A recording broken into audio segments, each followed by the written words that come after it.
Why Rennes is a talent factory for the Ballon d'Or with 3 former players from the Ligue 1 club leading race for 2025 award. It might have been a 12th placed finish for Rennes in Ligue 1 last term, but they were able to celebrate a different success after being named the best academy in France by the French Football Federation.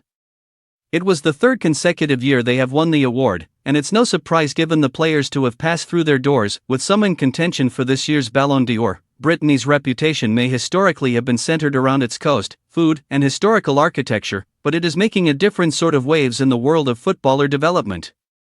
The region's capital, Rennes, is a club starved of success at the elite level, with their only recent trophy coming in the form of their Coupe de France crown in 2019, where they memorably beat a Paris Saint-Germain side containing Kylian Mbappé, Angel Di Maria and Neymar. However, success can come in different forms, and where Rennes have proved themselves the equal of any European club is in their development of players. Per Eurosport France, over the past 20 years, Rennes have produced 94 players who have played at least 1 minute in one of the 5 major European leagues. Only 5 clubs can beat that, many of them with incomparable financial muscle, swelled by year-on-year revenues coming from competing at the sharp end of European football, something Rennes rarely does.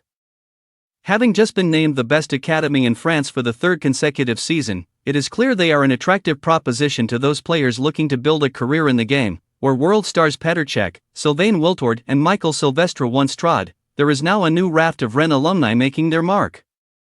We look at the young stars to have passed through the club, with 3 currently among the favorites for the 2025 Ballon d'Or. Ousmane Dembélé appears to have the most convincing case currently for this year's Ballon d'Or. A Coupe de France, Ligue 1 and UEFA Champions League treble has already been completed, and the FIFA Club World Cup could follow. All this in a season where the French forward has had, if you can say this of a 28-year-old, a breakout campaign, turning into a prolific marksman, hitting 33 goals in 49 appearances. Dembélé spent 6 of his formative years at Rennes, before moving to Dortmund in 2016. He grew up in Évreux in Normandy but closer to Paris, and benefited from the club focusing its scouting efforts on the French capital, one of the most fertile places in the world for young talent. After just 1 season in Germany, Dembélé moved to Barcelona for an eye-watering initial fee of £97 million. It didn't quite work out for him at the Camp Nou, but his career could reach its zenith if he takes home the most coveted individual award in the game, Désiré Doué. Another man with a treble under his belt and eyeing a first Ballon d'Or is Dembélé's PSG teammate Désiré Doué.